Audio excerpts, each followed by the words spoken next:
Optical imaging spectroscopy हमारी बहुत important technique है in which we are going to use plasma as a source of atomisation and excitation. Now what is plasma? हम जानते हैं plasma it is fourth state of matter. Matter की fourth state है।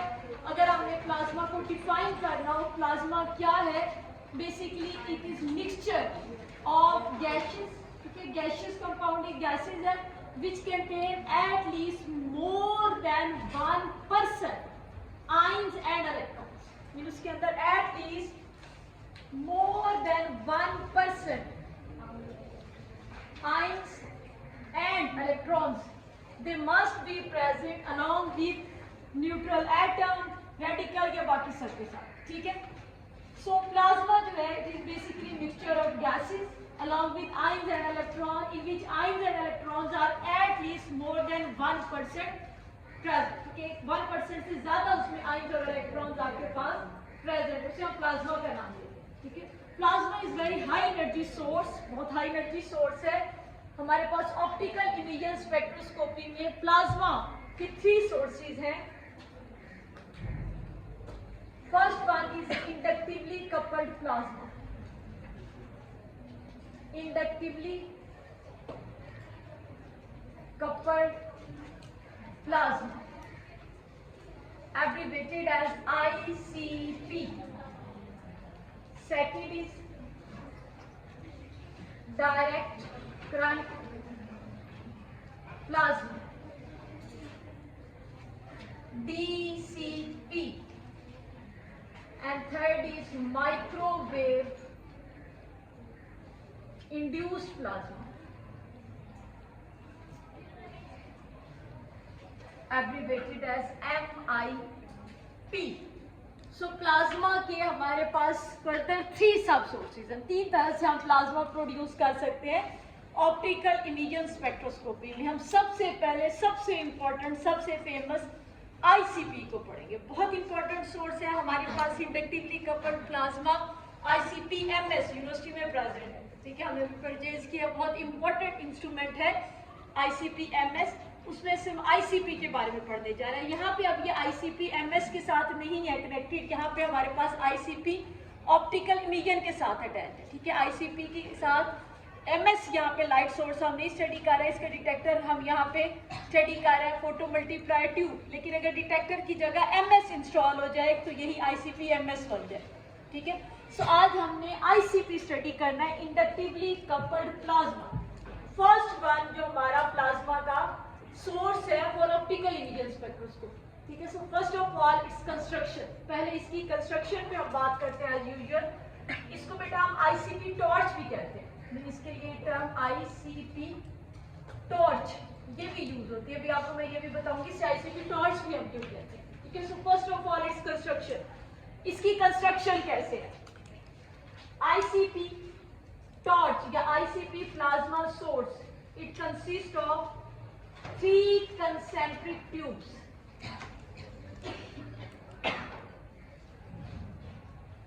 3 concentric tubes, 3 concentric tubes है। First tube like this, then second, और यहाँ centre में sample यहाँ पे। There are 3 concentric tube। Concentric का मतलब होता है जिनका सेंटर से, कंसेंट्रिक सेम सेंटर, मीन ये एक ट्यूब है, उसके बाहर सेकंड, उसके बाहर थर्ड, ठीक है। सेंटर सेम, तो हम इसको क्रॉस सेक्शन में शो कर रहे हैं तो हमें ऐसी नजर आ रही है। ये जब ऊपर से आप क्रॉस सेक्शन लोगे, ये बाहर वाली, ये सेकंड वाली, ये बिल्कुल सेंटर वाली, ठीक है। So ICP torch या ICP source जो है it consists of 3 concentric tube। Central tube है, then outer tube, फिर उसके बाहर सबसे बाहर ट्यूब, ठीक है। जो आउटर मोस्ट ट्यूब है ये वाली सबसे बाहर जो है दिस वन ट्यूब, इसे हम कहते हैं ऑक्सिलरी नहीं sorry tangential flow tube. Tangential flow tube outer most tube, tangential flow tube outer most tube, इसे टेंजेंशियल फ्लो का नाम देते हैं। Through this tube argon gas flow, इसमें से आर्गॉन गैस फ्लो करती है और argon gas flow in tangential direction, ऐसे फ्लो करती है टेंजेंशियल डायरेक्शन में, इसे हम इसलिए इसको टेंजेंशियल फ्लो ट्यूब का नाम दे रहे हैं। फिर यू बिल्कुल बाहर वाली ट्यूब है, उसके दरमियान में एक और ट्यूब है, फिर एक और ट्यूब है। जब आप साइड से इंट्रोड्यूस कराओगे आर्गॉन, तो जाहिर है आर्गॉन यूं घूमती हुई ऊपर जाएगी, टेंजेंशियल डायरेक्शन, ठीक है, यूं। That's why we are calling it tangential flow tube. जो आउटर मोस्ट है, सबसे बाहर वाली ट्यूब है, इसे हमने नाम दिया tangential flow tube. Why tangential flow tube? Because argon is flowing in tangential direction, ऐसे टेंजेंशियल डायरेक्शन में आर्गॉन ऊपर की तरफ फ्लो कर रही है, हमने ये शो भी किया, ठीक है। ये आर्गॉन बाहर की तरफ फ्लो कर रही है, अंदर नहीं, बाहर की तरफ यूं। आउटर मोस्ट ट्यूब जो है बिल्कुल आउटर वर्ग जो है, यूं से यूं फ्लो करती हुई ऊपर जा रही है। देन मिडल, ये वाली जो है आपके पास, this one, this tube, it is called auxiliary flow tube. इसे हम ऑक्सिलरी फ्लो का नाम देते हैं, auxiliary flow tube. The second tube auxiliary flow tube, outer most को हमने कहा टेंजेंशियल फ्लो ट्यूब, इसमें से आर्गॉन फ्लो कर रही थी, this is auxiliary flow tube, ऐसे। इसमें से भी आर्गॉन ही फ्लो कर रही है, दिस डायरेक्शन, यहां से भी, यहां से भी, इसमें से भी आर्गॉन ही फ्लो कर रही है, auxiliary flow tube. Okay, so outermost is tangential flow tube, then the second is auxiliary flow tube, and central most, जो बिल्कुल सेंटर में प्रेजेंट है, इसे हम नाम देते हैं सैंपल ट्यूब का, सैंपल ट्यूब। ये हमारी सैंपल ट्यूब है। Through sample tube, sample it is nebulised with pressure of argon, इसमें से भी आर्गॉन के प्रेशर के साथ हम सैंपल को न्यूबलाइज करेंगे, ठीक है। जो बिल्कुल सेंटर में आपके पास ट्यूब है, सेंट्रल ट्यूब, जिसे हम सैंपल ट्यूब का नाम दे रहे हैं, सैंपल ट्यूब, सैंपल इज न्यूबलाइज्ड। अब हमें न्यूबलाइज का पता है, न्यूबलाइज क्या होता है? To convert it into small mist drops, इसको छोटे छोटे मिस्ट के ड्रॉप में, छोटे छोटे स्मॉल ड्रॉप्स में कन्वर्ट करना, उसे हम न्यूबलाइज करना कहते हैं, ठीक है। सो थ्रू सेंट्रल ट्यूब, जो सेंटर में आपके पास ट्यूब है, through central tube sample it is nebulised with the pressure of argon, argon के प्रेशर के साथ यहाँ से सैंपल स्मॉल मिस्ट ड्रॉप्स में अपेयर होगा, ठीक है। सो अपेरेंट कंस्ट्रक्शन में क्या है? 3 concentric tube, central tube sample tube है, through which sample is nebulised with the pressure of argon, then is auxiliary flow tube, then outer most tangential flow tube. 3 tubes है। Now outermost जो tubes हैं, they are mostly made up of quartz, ये quartz की होती है, mostly outermost tubes they are made up of quartz. Central tube which is sample tube, it may be of quartz, ये quartz की भी हो सकती है, और it may be of ceramic, ये ceramic की भी हो सकती है, ठीक है। जो central tube है आपके पास sample tube, it may be of quartz और it may be of ceramics, ये ceramics की भी आपके पास हो सकती है, ये इनका material. Now in upper part, जो इसका अपर वाला पोर्शन है, through upper part copper induction coils are present. यहाँ पे अपर पार्ट में कॉपर की इंडक्शन कॉइल्स प्रेजेंट है। In upper part these are copper induction coils. In upper part copper induction coils are wrapped. अच्छा, ये rap कैसे हुई है? मेन चीज ये है, ये आपके पास से आप कहें कि ये आपकी तीनों ट्यूब्स थी, और ये जो आउटर मोस्ट ट्यूब है, आउटर मोस्ट ट्यूब, इसके बाहर ये अपर पार्ट है, इसके बाहर कॉपर की वायर्स को यूं रैप किया गया, लपेटा गया। जब मैं क्रॉस सेक्शन लूंगी तो कट करके मुझे ये बाहर से कॉपर की वायर्स ऐसे ही नजर आएंगी। ये कॉपर की वायर इस ट्यूब के अंदर में, ठीक है। These are present outside this tube, ये बाहर की तरफ रैप हुई है। मीन 3 ट्यूब्स अंदर है। आउटर मोस्ट ट्यूब जो है, आउटर मोस्ट ट्यूब, उसके अपर पार्ट में, in upper part copper copper induction coils they are wrapped, इनको ऐसे यूं रैप किया गया। कॉपर की वायर है, ये अपर पार्ट के ऊपर पोर्शन के बाहर की तरफ प्रेजेंट है, अंदर नहीं है, बाहर, ठीक है। So in upper part outside this coil copper induction coils are wrapped, ठीक है। इसकी जो अपर ट्यूब है इसके बाहर की तरफ कॉपर की induction coils wrapped and they are connected with radio frequency generator. ये वाली जो वायर्स हैं ये रेडियो फ्रीक्वेंसी जनरेटर के साथ कनेक्टेड है। Radio frequency generator mean these wire, ये जो कॉपर की इंडक्शन कॉइल्स है आपकी, they are connected with radio frequency generator. Power supply के लिए ये रेडियो फ्रीक्वेंसी जनरेटर के साथ connected. So this is simple construction of copper ICP torch. ICP torch की इतनी सी कंस्ट्रक्शन, ठीक है। कंस्ट्रक्शन में हमारे पास सिंपली हमने कहा क्या है, 3 कंसेंट्रिक ट्यूब्स है, तीनों में से आर्गन फ्लो कर रही है, सेंट्रल वाली ट्यूब में से आर्गन के साथ सैंपल भी न्यूट्रलाइज हो रहे हैं। अपर पार्ट में कॉपर की इंडक्शन कॉइल्स हैं और ये कॉइल्स कनेक्टेड है रेडियो फ्रीक्वेंसी जनरेटर के साथ। रेडियो फ्रीक्वेंसी जनरेटर इसको पावर सप्लाई प्रोवाइड करता है, अल्टरनेट करंट प्रोवाइड करता है, ठीक है। सो this is simple construction of ICP torch. Important one is it's working. अब आते हैं इसकी वर्किंग की तरफ।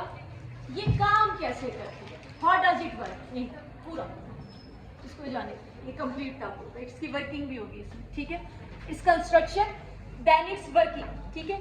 हाउ डज इट वर्क, ये काम कैसे करेगी। अच्छा, इसकी वर्किंग के भी हम बेटा फिगर्स बनाएंगे, स्टेप्स जो है हर स्टेप इसके हम अलग अलग फिगर बनाएंगे। आईसीपी टॉर्च काम कैसे करती है। इन फर्स्ट स्टेप हमारे पास आईसीपी टॉर्च है, वैसे ही outer coil, meter, central coil और अपर पार्ट में हमारे पास प्रेजेंट है कॉपर की इंडक्शन कॉइल्स लाइक दिस। ये सेटअप है, ठीक है। It is first working step. यहां से आर्गन फ्लो कर रही है, ठीक है, like this. Argon is flowing, यहां से भी आर्गन इंट्रोड्यूस हुई, ठीक है। So it is first working step. Argon it is flowing through ICP torch. ICP torch में से आर्गन फ्लो कर रही है। अभी हमने और इसमें और कोई चीज नहीं शो की, सिर्फ हमने कहा argon it is flowing through ICP torch हमारी ऑक्सिलरी फ्लो से फ्लो कर रही है, टेंजेंशियल फ्लो से आर्गन का फ्लो हमने स्टार्ट किया, ठीक है। एट सेम टाइम हम साथ ही रेडियो फ्रीक्वेंसी जनरेटर भी ऑन करते हैं, ठीक है। Now when radio frequency generator it is connected with copper induction coil. जब कॉपर इंडक्शन कॉइल्स के साथ रेडियो फ्रीक्वेंसी जनरेटर ये अटैच होता है, तब क्या होता है। यहाँ पे ये आपकी कॉपर इंडक्शन कॉइल है, when they are connected with radio frequency generator. अब ये रेडियो फ्रीक्वेंसी जनरेटर के साथ कनेक्ट हो रही है। When they are connected with radio frequency generator, radio frequency generator produce alternate current. ये अल्टरनेट करंट इसमें प्रोड्यूस करते हैं, due to which a magnetic field, variable magnetic field it is also generated in this induction coil. AC current, AC magnetic field भी produce करता है। Alternate जो current है उसके साथ मैग्नेटिक फील्ड भी एसोसिएट होता है, वो भी प्रोड्यूस होता है। So in this copper induction coils magnetic field is also produce. जब इनमें से आउटर मोस्ट पार्ट में से रेडियो फ्रीक्वेंसी जनरेटर का हाई पोटेंशियल करंट पास करता है, at the same time magnetic field is also generated. इसमें मैग्नेटिक फील्ड भी जनरेट होता है और मैग्नेटिक फील्ड की लाइंस ऐसे पास कर रही है। ये हमारे पास मैग्नेटिक फील्ड की लाइंस है, ठीक है। Magnetic field is also generated in upper part due to copper induction coils. Copper induction coil की वजह से जो अपर पार्ट है हमारी आईसीपी टॉर्च का, इसमें मैग्नेटिक फील्ड भी जनरेट होता है and lines of this magnetic field they pass inside the induction coil. ये इंडक्शन कॉइल के अंदर से भी पास कर, ठीक है। मीन आपके पास जो मैग्नेटिक फील्ड जनरेट हो रहा है, फील्ड कॉपर कॉइल्स में जनरेट हो रहा है, कॉपर कॉइल्स बाहर, ठीक है। लेकिन मैग्नेटिक फील्ड आपको पता है उसकी लाइंस आती है, मैग्नेटिक फील्ड की लाइंस कॉपर की जो आपके पास टॉर्च है ये इसके अंदर से भी पास कर रही है, यहाँ अंदर भी इसको इफेक्ट कर रही है, ठीक है। आपकी इंडक्शन कॉइल्स बाहर है लेकिन मैग्नेटिक फील्ड की लाइंस अंदर भी पास कर रही है, ये पॉइंट माइंड में रखें, ठीक है। So in second working step हम कहते हैं कि magnetic field it is generated in upper part of this ICP torch. ICP torch के अपर पार्ट में मैग्नेटिक फील्ड जनरेट हो जाता है due to radio frequency generator. Radio frequency generator alternate current send करता है, as a result magnetic field is generated in upper part of this torch, ठीक है, यहाँ तक clear. Now in third working step आपके पास मैग्नेटिक फील्ड जनरेट हो चुके हैं in upper part, then in third step we introduce a coil, Tesla coil, argon flow कर रही है, बाकी सारे पार्ट ऐसा हम शो करते हैं पहले, सारा सेटअप वैसे हमारे पास सारा वही सेटअप है। At this stage in upper part of this ICP torch, ICP torch के यहाँ अपर पार्ट पे टेस्ला कॉइल इज इंट्रोड्यूस, यहां पे टेस्ला कॉइल इंट्रोड्यूस कराएगा। टेस्ला कॉइल मैंने ये स्पार्क से शो किया, ठीक है। Tesla coil is introduce. Tesla coil basically क्या है, इन अपर पार्ट यहाँ पे two electrode they are brought in contact and suddenly separated, as a result spark is produce, ये स्पार्किंग है, ठीक है। टेस्ला सर, टेस्ला का बहुत काम है इलेक्ट्रिसिटी पे, वैसे भी ओवरऑल केमिस्ट्री में भी बाकी सब्जेक्ट में काफी काम किया, इनकी रिस्पेक्ट में इसको टेस्ला कॉइल कहा गया है, साइंटिस्ट का नाम है। अच्छा, दो हमने इसमें किया क्या है, बेसिकली टेस्ला कॉइल क्या है, इन अपर पार्ट दो वायर्स है, ठीक है, इलेक्ट्रोड्स हैं, they are made in contact and then suddenly separated. Basically this Tesla coil it produce spark, it slide से स्पार्किंग प्रोड्यूस करता है, शॉर्ट टाइम के लिए स्पार्किंग होती है, हाई एनर्जी स्पार्क प्रोड्यूस होता है, ठीक है। सो हम कहते हैं कि third working step Tesla coil is introduced in upper part of this ICP torch. अब हमें पता है टेस्ला कॉइल क्या, ठीक है। Due to Tesla coil spark is produced, high energy spark is produced. This high energy spark it ionized argon gas, आपकी argon gas constantly flow कर रही है, ठीक है। This high energy spark it will produce ions and electrons of argon, यहाँ पे argon flow कर रही है, ये spark क्या करेगा,